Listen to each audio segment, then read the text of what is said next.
उत्तरवाहिनी परिक्रमा करें, लेकिन करें, क्योंकि तीर्थ में जाओगे, संतों के दर्शन करोगे तो आपके संस्कार वैसे उठते हैं। और आने वाला समय जो संघर्ष में दिख रहा है, आने वाला समय जो थोड़ा बहुत हमें लग रहा है कि डिस्टर्बिंग होगा, उसके लिए आपको तैयार रहना बहुत जरूरी है। तो आते हैं फिर से, असुर चंड का वध जब माँ करती हैं तो उसको चंडिका कहा गया, चंडी कहा गया। और भारत देश के अंदर तो चंडीगढ़ नाम का जो शहर है वो माँ चंडी के नाम से ही है। कभी ऐसा समय हुआ करता था कि भारत के शहरों को और भारत के स्टेशनों को या भारत के अन्य स्थानों को हम भगवानों से जोड़ करके देखते थे, उनके नाम पर नाम देते थे। हमारी करेंसी में अंग्रेज तो गणपति वगैरह छाप लेते थे, राम जी की मूर्ति भी आ जाती थी, और नवाबों की मुद्रा में भी राम होता था। पर भारत हिंदू राष्ट्र अभी तक नहीं हुआ है, इसीलिए देखो हम किसको ढो रहे हैं, नोटों पर किसकी तस्वीरें हैं, क्या वो लायक हैं उन तस्वीरों के, वो हमें विचार करना है। तो भारत अगर सनातन राष्ट्र तब बनेगा जब आप उसमें अपनी तपस्या, अपनी उपासना का जोड़ और शक्ति लगाओगे। चंडी कवच के ऊपर मेरा एक एपिसोड बन चुका है, बहुत आप लोगों को अच्छा लगा, पसंद आया, उस कई लोगों ने साधना भी की, विस्तार से चंडी कवच को मैंने उसमें कवर किया था।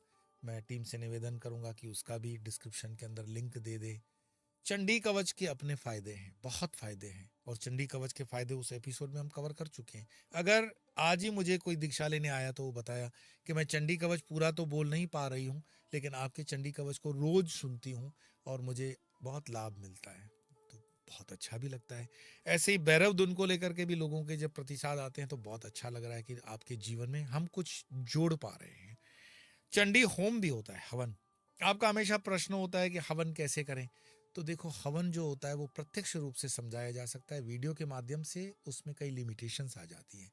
तो जैसे मान लीजिए इस नवरात्रि में अगर आप जुड़ते हैं 30 मार्च से 6 अप्रैल तक, तो उसमें हवन तो होगा, तो उसमें हवन की विधि पर भी एक लेक्चर रख देंगे। हवन की विधि, हवन की सामग्री, हवन की रीत, हवन की समय, हवन के अंदर कैसे वो कुछ चीज़ें बेसिक ध्यान रखनी चाहिए, उस पर चर्चा ज़रूर होगी।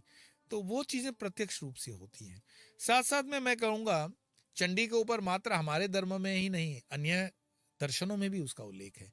सिख धर्म के गुरु गोविंद सिंह जी ने चंडी दीवार, आप अगर गूगल करोगे, यूट्यूब करोगे चंडी दीवार गुरु गोविंद सिंह, तो आप उनको सुनिए।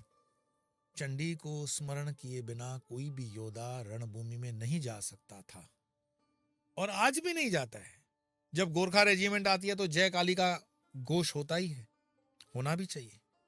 शिवाजी महाराज की सेना जब जाती थी, हर हर महादेव, दुर्गा दुर्गा, बंगाल की सेनाओं में हम देखते थे। तो इस मंत्र का भी अपने आप में, नाम स्मरण का भी अपना बहुत बड़ा महत्व है। नमस्कार, नमो नारायण।